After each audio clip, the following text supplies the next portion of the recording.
Il ne s'agit pas du tout ce soir de stigmatiser une profession, l'agriculture et les agriculteurs, hein.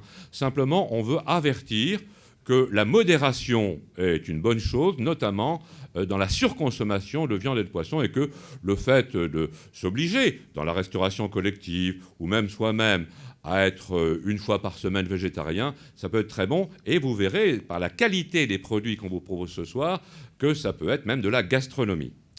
Alors, deuxième point, quelques chiffres quand même, mais d'autres chiffres seront donnés par notre ami Claude Aubert, qui est là et qui écrit depuis des décennies sur les bienfaits de l'agriculture biologique et du végétarisme. J'ai lu à peu près tous ses livres depuis l'année 70, hein, donc ça fait quand même très longtemps.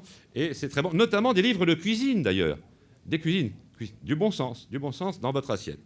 Et il nous donnera des chiffres plus précis. Mais je veux juste dire une phrase. Depuis 50 ans, la population mondiale a doublé, même un peu plus que doublé, tandis que la consommation de viande rouge a été multipliée par 4 et celle de volaille par 10.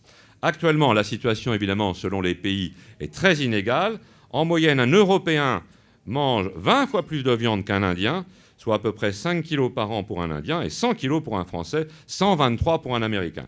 Donc tout ceci nous semble excessif de la part, disons, des pays de l'OCDE, et c'est pourquoi, avec nos amis parlementaires et nos amis associatifs, eh bien, nous souhaitons alerter l'ensemble des parlementaires et le gouvernement sur la possibilité, dans la loi, éventuellement, de faire une sorte d'article qu'on pourrait introduire par un amendement, considérant que dans la restauration collective, un peu comme on l'a fait pour une journée bio par semaine, il pourrait y avoir une journée végétarienne par semaine.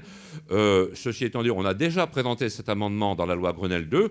Pour l'instant, malgré, disons, un intérêt du gouvernement, notamment de Mme Joanneau, l'amendement n'est pas passé, mais il y a prochainement et actuellement au Sénat la loi de modernisation agricole.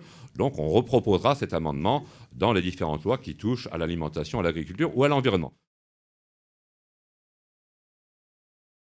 Quand on essaie de faire bouger la société, par exemple avec une journée végétarienne par semaine, il y a des lobbies, les gros producteurs de viande, les gros éleveurs concentrationnaires qui ne vont pas être d'accord.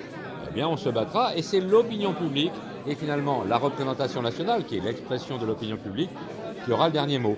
La politique connaît les lobbies, rencontre les agriculteurs, rencontre l'agroalimentaire, rencontre tous les industriels et les associations et les syndicats de France.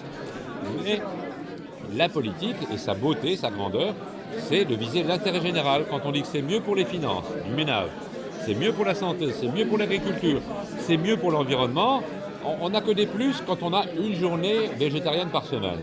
Je pense que nos camarades députés finiront par être convaincus et on votera cet amendement.